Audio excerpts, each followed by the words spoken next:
Miss হবে না আপনার পছন্দের টিভি শো। দেখুন জি5 অ্যাপে একদম ফ্রি। শোনো, তোমাকে একটা টিপস দিই, কান্না পেলে কাঁদবে, প্রাণ খুলে কাঁদবে, তাহলে কি হবে? দুর্বল ভেবে সবাই তো হাসবে। সবাই কি ভাবলো সেটা ভাবতে গেলে নিজের ভাবনা কবে ভাববে মিস মুখার্জি?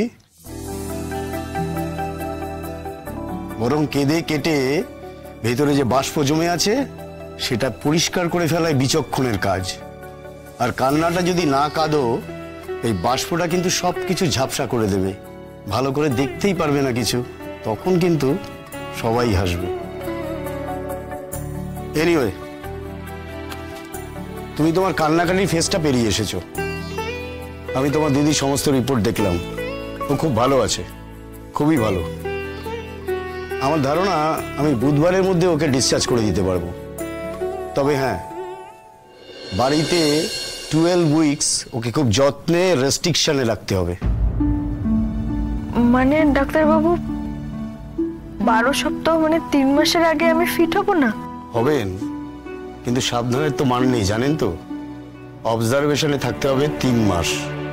আর বাড়িতে কেউ না কেউ তো আছেই যে আপনার খাওয়া দাওয়া, ওষুধপত্র এগুলো খেয়াল রাখতে পারবে। আপনি নিশ্চয়ই আবার সমস্যা নিয়ে এখানে আসতে চান না?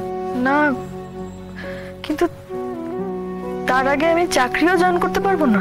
বলতে পারছি না, তবে আপনার কন্ডিশন আমরা দেখব। অনেকে তো 2 মাসের মধ্যেই কাজে জয়েন করে, তবে সাবধানে থাকতে হবে, এটাই কিন্তু বড় কথা। স্রোত, 3 মাস কাজে না গেলে বাড়ির কি অবস্থা হবে একবার ভেবে দেখেছিস?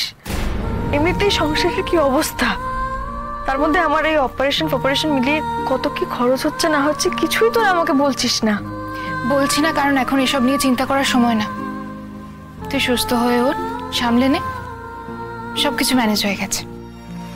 এসব ছেলে বোলানোর কথা না আমি খুব ভালো করে বুঝতে পারি। আর তাছাড়া বৌমনি আর তোর উপর যে কি চাপ যাচ্ছে সেটাও আমি খুব ভালো করে বুঝতে পারছি। না না না না, 1 মাসের মধ্যে আমাকে কাজে ফিরতেই হবে, অফিস জয়েন করতেই হবে, নয়তো বিরাট বড় অসুবিধা হয়ে যাবে। দিদি ভাই, বাড়াবাড়ি করিস না, তুই বাড়ি চল, চুপচাপ 3 মাস থাকবি, তারপর চাকরি জয়েন করবি।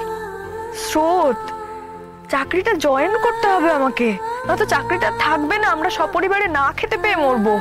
দিদি ভাই, এসব নেগেটিভ ভাবনা কেন আনছিস মনে? এসব মনে আনিস না। আর এখন যদি তোর চাকরি চলেও যায়, তোর যা এক্সপিরিয়েন্স, তুই আবার চাকরি পেয়ে যাবি, সেটা সমস্যা না। স্রোত, তুই বুঝতে পারছিস না, এখনকার দিনে একটা চাকরি পাওয়া এতটাও সোজা নয়। শোন, তুই এক কাজ কর, তুই আঙ্কেল আর তোর এসএসআর এর সঙ্গে কথা বল, প্লিজ কথা বল। স্রোত দেখ, চাকরিটা কিন্তু আমাকে জয়েন করতেই হবে। দিদি ভাই প্লিজ, এখন এসব নিয়ে চিন্তা করে টেনশন বাড়িয়ে বিপি বাড়িয়ে কি কোনো লাভ আছে? তুই তো আমার থেকে ভালো জানিস এখন তোর কি করা উচিত। প্লিজ প্লিজ রেস্ট নে। আর তাছাড়া ডক্টর নন্দী তো বললেন সবকিছু মেনে চললে অনেকে 2 মাসেও চাকরি জয়েন করে। দেখা যাক না, তোর ক্ষেত্রেও হয়তো সেটাই হলো। জি5 ডাউনলোড করুন আর সব এপিসোড দেখুন একদম ফ্রি।